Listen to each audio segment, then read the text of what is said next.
Hi hello అందరూ నమస్తే. TDP party నాయకులు ములకల చెరువులో చేసినటువంటి ఈ నకిలీ మద్యం తయారు ఎపిసోడ్లో మరి ఇక్కడ అరెస్ట్ కావాల్సినటువంటి జయచంద్రారెడ్డి కానీ మరికొంతమందికి సంబంధించి వారిని వదిలిపెట్టి ఇక్కడ వైఎస్ఆర్ కాంగ్రెస్ పార్టీకి చెందినటువంటి జోగి రమేష్ని అరెస్ట్ చేయడం జరిగింది. ఈ అరెస్టు సక్రమమేనని మరి కీలక డాక్యుమెంట్లు, కీలక ఆధారాలు, కీలక ట్రాన్సాక్షన్కి సంబంధించినటువంటి అన్నీ కూడా ఉన్నాయని చెప్పి కాబట్టి అరెస్టు చేశామని, ఈ అరెస్టు చేయకపోతే సిట్ అధికారులు అక్కడికి వెళ్ళినప్పుడు జోగి రమేష్ తప్పించుకొని పారిపోయే ప్రయత్నంలో మరి వీళ్ళు చాకచక్యంగా వ్యవహరించి కుక్కని ఈడ్చుకొచ్చి వ్యాన్లో పడేశారని చెప్పి ఇక బెయిల్ రాదు, ఇక లోపటే ఉంటాడు, దీని వెనక ఎవడెవడున్నాడు మొత్తం బయటకు వస్తారు. ఇది వైఎస్ఆర్ కాంగ్రెస్ పార్టీకి, జగన్మోహన్ రెడ్డికి కోలుకోలేని దెబ్బ. ఇది ఈ ఎపిసోడ్ అంతటికి సంబంధించి జోగి రమేష్ అరెస్టుకి సంబంధించి కూటమి నాయకులు, ముఖ్యంగా టీడీపీ పార్టీ నాయకులు ఎన్నో రోజులుగా ఎదురు చూసినటువంటి ఆ రోజు రానే వచ్చింది, ఇది వారికి పండగ రోజు అని చెప్పి ఒక వర్గం మీడియాలో మరి అద్భుతంగా వార్తా కథనాలు కానీ డిబేట్లు కానీ నడుస్తూ ఉన్నాయి. అంటే సునకానందం పొందడానికి మాత్రమే ఇవి పనికొస్తాయి. కోర్టులో కావాల్సిందేంటి? డాక్యుమెంట్స్, ఎవిడెన్స్, ప్రతిదీ కూడా ఎవిడెన్స్ ఉంటేనే ఇది కోర్టులో నిలబడుతుంది. కానీ నిలబడేటువంటి పరిస్థితి లేదు.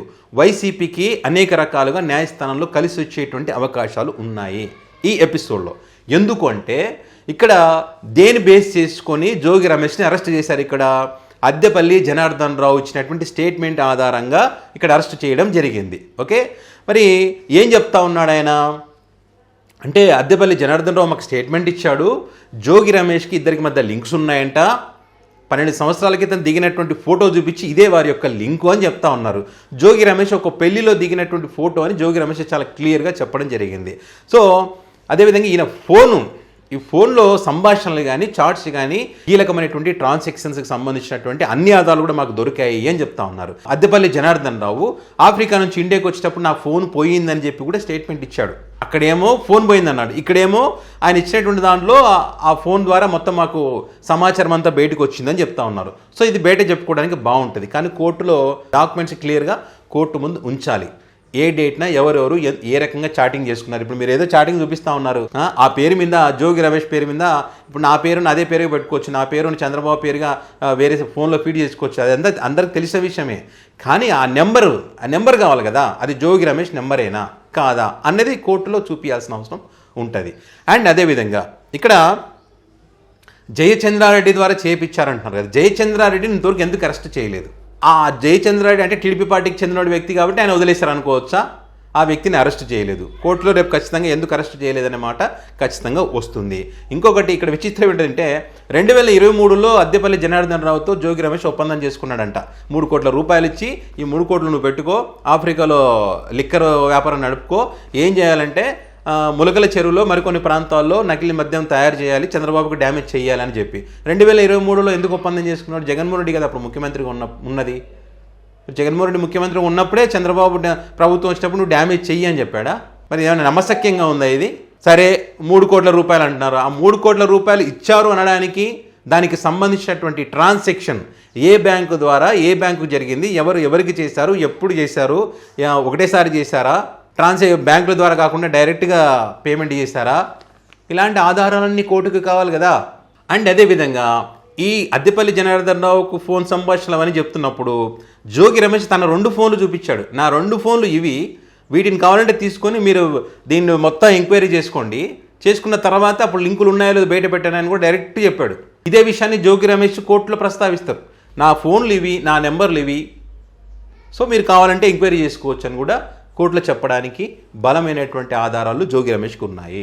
సో ఇక్కడ జోగి రమేష్ తప్పు చేయలేదు అనడానికి చాలా ఉన్నాయి చెప్పుకోవడానికి. ఇక్కడ టీడీపీ పార్టీ తప్పు చేయలేదు అనడానికి లేదు, టీడీపీ పార్టీ నాయకులే ఈ నకిలీ మద్యం తయారు చేశారు అనడానికి బలమైనటువంటి సాక్ష్యాలు ఉన్నాయి. ఇక్కడ జయచంద్రారెడ్డికి బీఫామ్ ఇచ్చింది తమ్మలపల్లి నియోజకవర్గంలో పోటీ చేయడానికి టీడీపీ పార్టీ. మరి ఆ డాక్యుమెంట్లో ఏదైతే ఎన్నికల అఫిడవిట్లో లిక్కర్ వ్యాపారం చేస్తానని చెప్పి ఆల్రెడీ ఉంది, అందులో ఉన్నా కూడా నువ్వు టికెట్ ఇచ్చినావు, ఓడిపోయాడు. ఎందుకు టికెట్ ఇచ్చినావు? నువ్వు ఆర్థికంగా బలంగా ఉన్నాడు, లిక్కర్ బిజినెస్ చేస్తాడు, డబ్బు ఉంది, బాగా ఖర్చు పెడతాడు, అక్కడ పెద్దిరెడ్డి ఫ్యామిలీ ఓడించవచ్చనే ఉద్దేశంతో ఇచ్చారన్నది అందరికీ తెలుసు. ఆ వ్యక్తిని తీసుకొచ్చింది కూడా సురేంద్ర నాయుడు. అంటే చంద్రబాబు నాయుడు గారు క్షమాభిక్ష పెట్టినటువంటి వ్యక్తి. వీళ్ళందరూ కూడా చంద్రబాబు నాయుడు గారికి సన్నిహితులు. మరి అలాంటి వ్యక్తులు జోగి రమేష్ చెప్తే మళ్ళీ నకిలీ మద్యం తయారు చేస్తారా? ఉంది అంటే దానికి తగ్గ ఆధారాలు చూపించాలి. ఇక్కడ అనుమానాలు ఉన్నాయి, తప్పు చేశాడు, దొరికిపోయాడు అనేది ముఖ్యం కాదు. కేవలం ఇది డైవర్ట్ చేస్తున్నారు అనడానికి అతిపెద్ద ఎగ్జాంపుల్స్ ఇక్కడ కనిపిస్తూ ఉన్నాయి.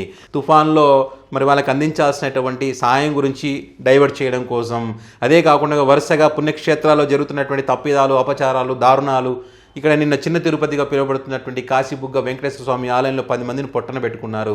అది ప్రైవేట్ గుడి, మాకు సంబంధం లేదంటున్నారు. ప్రజలు చీదరిస్తున్నారు. రేపు రోజు మీరు మెడికల్ కాలేజీలో ప్రైవేట్ పరం చేస్తారు, అది ప్రైవేట్ మాకు సంబంధం లేదని కూడా అంటారని చెప్పి జనాలు చీదరించుకుంటుంటే దాన్ని డైవర్ట్ చేయడం కోసం అని చెప్పి నిన్న జరిగింది. మసరత్ ఉదయమే జోగి రమేష్ అరెస్ట్. దాని గురించి చర్చ ఉండదు. ఇక వైసీపీ కూడా ఆ అంశం గురించి మాట్లాడదు. జోగి రమేష్ తప్పు చేయలేదు, ఇదో ఆధారాలు అని చెప్పి ఆ నాయకులు వాళ్ళ ఛానల్లో వాళ్ళు ఇదే చెప్పడానికి ట్రై చేస్తుంటారు. కాబట్టి అది మర్చిపోవాలనేటువంటి కోణంలోనే ఈ అరెస్ట్ జరిగింది. అండ్ అదేవిధంగా కొంతమందికి టికెట్లు ఇచ్చి తప్పు చేశాను, చాలామంది తమ సొంత బలంతో గెలిచారనుకుంటున్నారని చెప్పి చంద్రబాబు నాయుడు ఏదైతే చెప్పాడో, కొంతమందికి కాదు సార్ అందరికీ మీరు టికెట్లు ఇచ్చి తప్పు చేశారు అని చెప్పి కార్యకర్తలు ఫీల్ అవుతున్నారు. ప్రజలు కూడా మీరు టికెట్లు ఇచ్చేది కానీ మిమ్మల్ని గెలిపించి మేము తప్పు చేశామని చెప్పి ప్రజలు కూడా ఫీల్ అవుతున్న పరిస్థితి ఉంది. సో ఈ ఎపిసోడ్ అంతటిని డైవర్ట్ చేయడం కోసం ఈ అరెస్ట్ కరెక్ట్ సమయం చూసి దీన్ని వాడుకున్నారు. మీరు ఎట్లా వాడుకున్నా ఏం చేసినా కోర్టుకు కావాల్సింది ఏంటి? ఎవిడెన్స్ కావాలి. సో కాబట్టి వైసీపీకి కలిసి వచ్చే అవకాశం ఉంటుంది కోర్టులో. కూటమికి మాత్రం మరొక డ్యామేజ్ అనేది చెప్పొచ్చు. ఎందుకంటే ప్రతిసారి డైవర్ట్ చేయడం కోసం ఏదో ఒక అంశాన్ని తెరపైకి తీసుకొస్తున్నారు. ఈ కూటమి తన తప్పులను తెలుసుకోవడం లేదు, తప్పు మీద తప్పు చేస్తుందనేటువంటి అభిప్రాయాలు ప్రజలు ఎక్కువగా ఉన్నాయి. సో కొంతమంది అంటారు జోగి రమేష్ తక్కువడు కాదు, జగన్మోహన్ రెడ్డి మెప్పు పొందడం కోసమని చంద్రబాబు ఇంటిపైన దాడి చేశాడు, సీసీ ఫుటేజ్ కూడా ఉంది. సో కార్యకర్తలందరూ ఎదురు చూశారు అరెస్ట్ కోసం, ఈరోజు అరెస్ట్ అయ్యాడు, హ్యాపీగా ఉన్నారంటే సీసీ ఫుటేజ్ ఉంటే చంద్రబాబు ఇంటి మీద దాడి చేసి ఉంటే మరి అప్పుడే అరెస్ట్ చేయాల్సింది, ఆ తర్వాత అరెస్ట్ చేయాల్సి ఉంది. ఆ సీసీ ఫుటేజ్ చూపించాల్సింది, చూపించి ఇదిగో చంద్రబాబు ఇంటి మీద దాడి చేశారే కాబట్టి మేము అరెస్ట్ చేస్తామని అరెస్ట్ చేయాల్సింది. ఇట్లా దాడులు చేయడం అంటే జగన్కి ఇష్టమంట. సో ఆ కోణంలోనే ఈయన దాడి చేశాడంట, జగన్మోహన్ రెడ్డి వెంటనే ఆయనకు మంత్రి పదవి ఇచ్చాడంట. ఇది కొంతమంది అల్లుతున్నటువంటి కథ. సో మొత్తానికి డైవర్ట్ చేయడం కోసమే అరెస్ట్ జరిగిందన్నది అందరికీ తెలుసు. కోర్టులో నిలబడేటువంటి ఛాన్సే లేదు.